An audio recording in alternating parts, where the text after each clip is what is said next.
We didn't even plan it like that, but it just kind of flows really well. Um, Next, we're going to talk about, I think, a really exciting part of what we're doing now, which is that we want to build a digital presence online.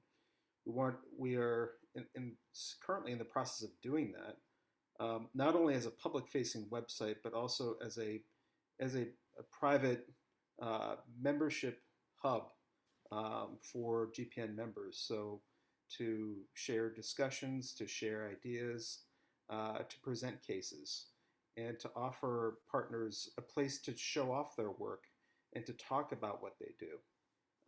So with that, we're going to hand it over to Andrew Hill, who's going to walk us through the prototype that he's been developing now for us for several months. Andrew? Thank you, Andrew. That's a fine name. So, um, thank you guys all for being here, and thanks, Mike, Andrew, and Flavio for inviting me to be a part of this great project. It's great work, and I'm excited to be a part of it. I'm from an organization called Burnbright. We, similar to Asamic, although we're not nearly as successful as Carrie's, we're a for-profit organization, but we're very committed to developing leaders in nonprofit organizations. And so our approach is to building greater leadership and management skills in nonprofits globally.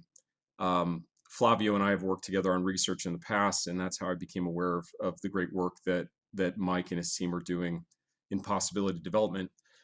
You should all be able to see a screen with a paused video. Just want to confirm you can see that. All right, great. So let's get started. So what I did is, just because you all know that technology works perfectly every time, what I did was I pre-recorded interactions on the platform so that we would not have any technical issues as I was interacting with the platform. But I want to tell you that the platform, this is all fully functional. What you're going to see, it works exactly as it's depicted, and it's pretty cool. So I'm really excited about this. So this is the GPN platform.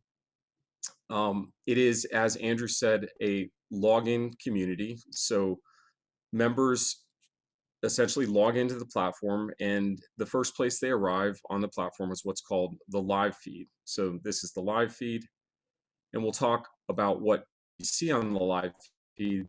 In some ways has sort of Facebook-like features where you can do check-ins where, talking about your location, but it also will feature updates. So for example, here at the bottom of the screen, you can see a news item that was recently posted on the platform.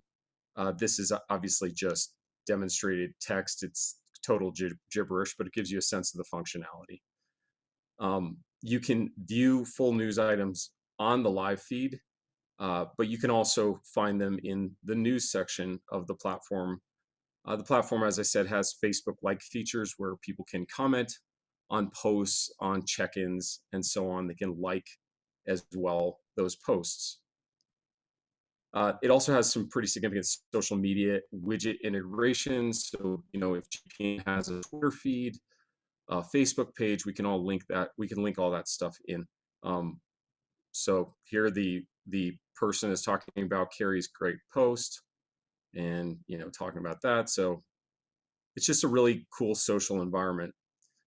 As I mentioned, there's a news section on the platform. This is sort of more of a conventional journal or online blog section of the platform where you can feature news posts.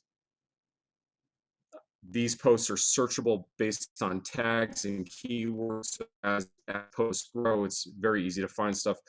There's also a very good search function on the platform. So even if you don't have a tag for an article that you're looking for, so let's say Kimberlyn wrote something about approaching foundations more effectively, but we don't have a tag for that yet. You could easily search just keywords from that article to find it again.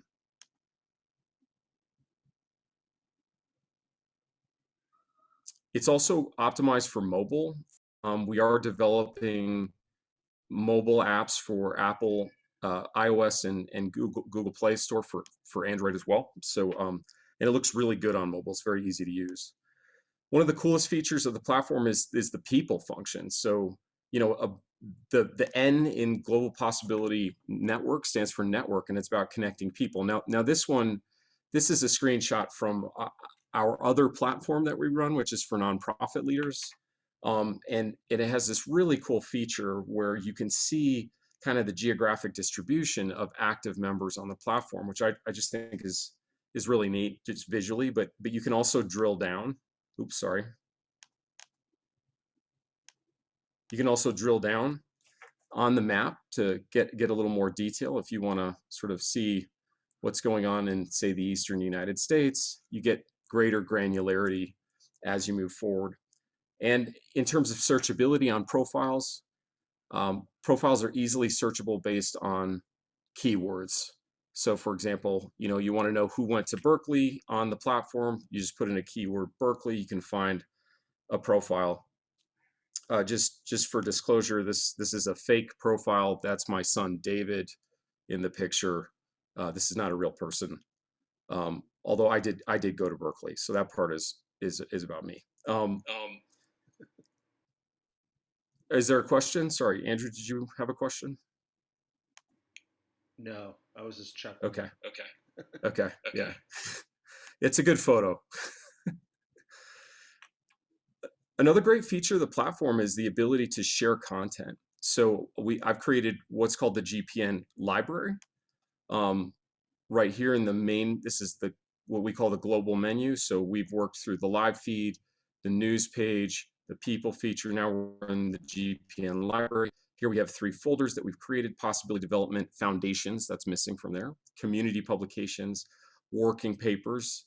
I think sharing literature and research is really important in a community like this. So just as an example, we posted, just for demonstration, a chapter by Mike from the great book they wrote on global perspectives in possibility development. You can comment on these documents as well as a member, and all these documents are downloadable within the platform. Obviously, we'd want to, I understand there may be some copyright issues with certain content, so we would of course respect those. Here's access to a piece Andrew Babson wrote in community publications. And so these are also searchable as well. So you can easily find documents based on certain keywords and tags. Easy to search by the file name for sure. This is working papers. These are actually not working papers. It's just for demonstration. Now, one of my favorite features of the platform is the forums feature. This is really empowering, I think, to members, and we'll talk through how this works. So here's just an example of a forum post. Now, crucially, any member on the platform who has rights to access the forums section of the platform can access it. So here's an example of commenting on a platform, on a forum post. When I say any member who has the rights to access forums, so one of the great things about the platform is that we can create different membership types. And I was thinking about this when Kimberlyn was talking about the foundations piece. So for example, suppose you want to have academic members, social entrepreneurs, researchers have access to certain pieces of it, but perhaps you don't want foundation members or grant giving members to have access to certain pieces of it. You can actually create different levels of access. So it's possible to close off, for example, the forums section if you wanted to, and we can also do that through the groups feature, which I'm going to get to in a moment. But the post function on the platform is really rich. It gives you the ability to share a lot of different information. There's also a cool way to tag people. So in this post, you can see that Alvin has been tagged by Andrew, who's responding to Alvin's post. And it's similar to, Twitter tagging, where you just put an @ before the member's name, and it actually automatically, I don't know if you saw that, but as he was writing right here, see, when he writes @Alvin, then that pops up as an option to click Alvin so that Alvin gets tagged. And it's a great way to just, let people know that you're mentioning them. Obviously, in this one, he's responding to Alvin, but in another post, he could tag Alvin when responding to somebody else. Alvin will get notified that he's been tagged in a post, and it's a great way to bring more people into the conversation. Creating posts is also extremely easy, and it's simply a matter of going into the forum section, assuming you have access to it, and creating a discussion. And as you can see here, within the post, you can insert hyperlinks, you can share photos, you can insert YouTube and other media files like Vimeo videos. You can attach files. So for example, in this case, use the tax application guide as a PDF to share in the post. And then, just to show you what that looks like, now that it's been shared, the document is right there. I mean, it's just a really easy way to share information seamlessly. The platform also features an organizational directory. Now, we haven't really filled this in yet, but as we grow, you can add affiliated organizations directory, and there's search by name of the organization, by industry or affiliation, and country. So, as we grow, I think this will be a fantastic resource. Groups are, I think, maybe the coolest thing about the platform. One way to essentially manage a community is through interest groups. So for example, perhaps you've got an interest area that's specific to coaching and mentoring in possibility development. You can create an interest group, and you'll notice here, it's one of the cool features is that within the group, it has its own live feed, its own membership directory, news tab, its own media center, so documents that are specific to the group. So you don't have to spam the global library. These documents would only show up in the coaching and mentoring group and its own discussion forum. And just for illustration, see these features demonstrated here. So here's a post that's specific to the coaching and mentoring group, and there you can see an embedded YouTube video. It has similar features to the like and comment of the news posts in the global news section, but these are again specific to the coaching and mentoring group. Again, the ability to share information. Now, groups can have their own group admins as well. So it is a nice way to kind of share the load in terms of administering groups. So Andrew, Babson, Flavio, and I do not have to do all of this ourselves. Here's a forum question, that Andrew Hill poses, and Alvin has a great answer about getting local businesses involved in mentorship. One thing I failed to mention, but I just want to show you this. There is a voting feature on answers in forums. So you can see here these two arrows. Sorry, it keeps activating the menu, but you can see these two arrows to the left of the post. Those are upvote and downvote. So you can actually track responses based on the number of votes they've received to try to identify the most helpful responses. So that's what this part of the menu where it says votes and recents. So right now it's sorting by the most recent posts, but if I wanted to sort by the most helpful posts as determined by the community, if I click votes, it would queue up the most helpful posts.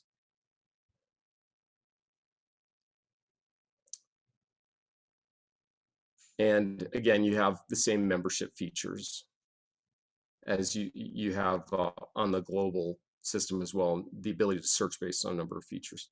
Now, that group was a public group, which is a group that anybody could find and join, but the platform has some cool features for private groups. And I use Carrie's organization just to create an example of a private group. So let's say Carrie sets up an Asamic group on the platform. That way she can actually, because it's private, she can control who has access to the group. Alvin, in this case, he's interested in what they're doing. He wants to learn from what they're doing. And so he's going to ask to join Carrie's Asamic group just to have access to that information. When you click join, there's a very simple pre-filled join request. And then, we'll pretend like some time passes. Time's passed. He goes in, he sees, he'll get a notification as well as he'll see that he was admitted to the group. So now he's got access. You can see now that there's all this information on Asamic. There's some posts there about Asamic in the news. Obviously, in the real world, Carrie would be a member of her own group. It has its own news sections, media center. I haven't actually activated a forum example. So, in a group, you can actually crucially, I'll just go back for a second. I just want to show you this real quick. You can actually decide what tabs or features you want in your group if your organization wants its own group, which I think is a really great way to organize and present content. And to Mike's point about cases and presenting cases, I feel like groups are a fantastic way for us to create these really rich cases and examples. Carrie might notice also that I've put a tab for her content store on there, right? So there's some cool customization features as well on the platform. You'll see that in a second. So you can create tabs within your group that link to external platforms. So if I click that, it's going to take me to her content store. And it's just a really neat way to integrate what's happening on GPN with what's happening in your organization and other outlets. Crucially, also language support. So we've already invested in Spanish and English language support. Changing your language settings is super easy. Let's just look at an example of Chinese language support, because obviously in the Asamic group they would be entering content in both English and Spanish. So when you enter the news section, this is an example of a news article, you can have, that's also just gibberish in Chinese. It's like the gibberish I showed in English before. So, but it gives you the ability to present content to your users in their preferred language. Right now, as I said, we've got support built in for English, Spanish, and Chinese. And as the platform grows, we'd love to add languages as our community needs more language support. So let's just move forward a little bit. Actually, I'll just let it run here for a second. In terms of personal data, so this is the final point, and then I'll take questions, or I'm sure Andrew, Flavio, and Mike will have some comments as well. You can see as a user, when you access your recent posts, you can just see a summary of all your recent activity on the platform. There's a really great notifications feature as well for anytime, for example, someone, as I said earlier, mentions you as a post, you can get a notification there. And then there are various settings that you can regarding privacy preferences, which are very customizable. I appreciate that in a platform like this. So that is it for kind of the run through of the demo of the platform. As I said, this is all fully functional. In terms of remaining steps for the web-based version, we're only the only thing we have to do before we make this publicly available to you guys is get the custom URL set up. I believe Mike and Andrew, if I'm not mistaken, we're going to have this set up on possibility.net. And once that's, go ahead, Mike, sorry. I think that's a simple yes, Andrew. Yeah, so possibility.net. So we'll definitely let everyone know when it's live. That should be in the next few weeks. And that's it. So thanks so much for the opportunity to demonstrate the platform. I will stop sharing my screen now. And Andrew, you want to get us going with a bit of a discussion, and why don't we do this? Integrate this discussion with our closing discussion.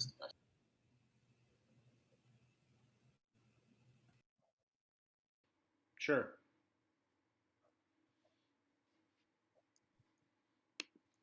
Okay. So, do you mind if I say a few things now?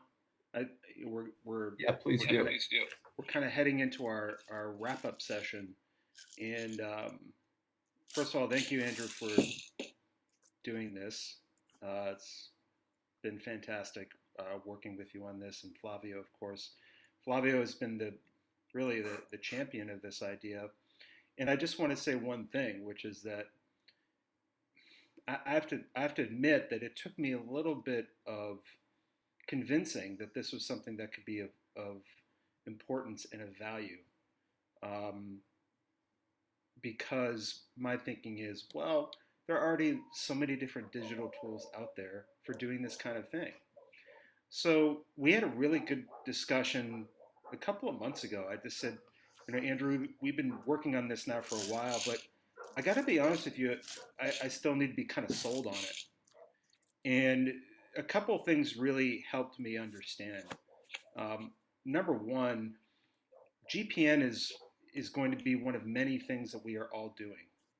And so it's helpful to have all of that activity in one online platform. So to have all of your GPN activity in one place, I think is very helpful. Another thing that's quite helpful, though, also, is that there's a little bit of community building that's happening, in the sense that what Kimberlyn was talking about earlier about trust. It's a way for us to build community and to build some trust. There's a little bit of a vetting function of being part of this digital platform. And then finally, I think that one more thing, there's a public facing function as well, that this will be our public facing GPN online presence. So I think there's just a lot to be excited about with this. It sort of officializes us in a new way. So that's all I have to say about that. But I'd like to turn it over to Flavio, if you don't mind, Flavio, wrapping up or commenting. Thank you. Thank you, Andrew. Andrew Hill. I think this connects with some aspect that we are probably covering on our wrap-up session, but it's about improving our social capital, right? So in an era of digital technology, and we want to be global, it's impossible to be global without technology, right? And that's what we are doing now. We are communicating through technology. So I think the platform is absolutely aligned with our objectives of putting this community together to leverage learning, to connect, to learn, and to enhance what we have done so far. So there's a huge critical mass of knowledge in this room. What a platform is going to do is to help us organize it and share. And after sharing, we will all learn and enhance our venture globally. Right? So thank you very much, Andrew. This was a great presentation. Thank you. Thanks for the opportunity, guys. And I think, obviously any network is dependent on the quality of the people in it. And I think this is exciting because this is a great, outstanding people involved. So you can think of GPN, the digital platform, as the telegraph poles, right? I mean, this is just, it's a way for us to link people, but obviously it's still dependent on interest in activity. It has so many capabilities in terms of helping people build relationships, not just document sharing, right? Because Google Drive is great at that. Dropbox is great at that. I mean, there's tons of ways to share documents very well, but it's about merging the relationship building, the knowledge sharing, the ability of organizations like Osamic and others to create their own presence on the platform that they can control and they can share and create these really rich cases. I just think it's going to be a powerful tool, but obviously it will depend on the interest and excitement of the people who are on the platform. Andrew, thank you so much for the presentation and for your commitment to the work. I mean, you've really gone above and beyond in helping, not in helping to put this together, in putting it together with input from our team. And your customization of this to our needs for the GPN is just, I think it's invaluable. I'm a slow learner. I told someone yesterday, I'm a slow learner and a fast forgetter. So it'll take me some practice to be able to really, going to Andrew's point, I wasn't as skeptical as Andrew about it in general. I figured other people would know how to use it, but I need to learn how to use it. It's going to be something that requires practice, I think, to utilize a powerful tool like this.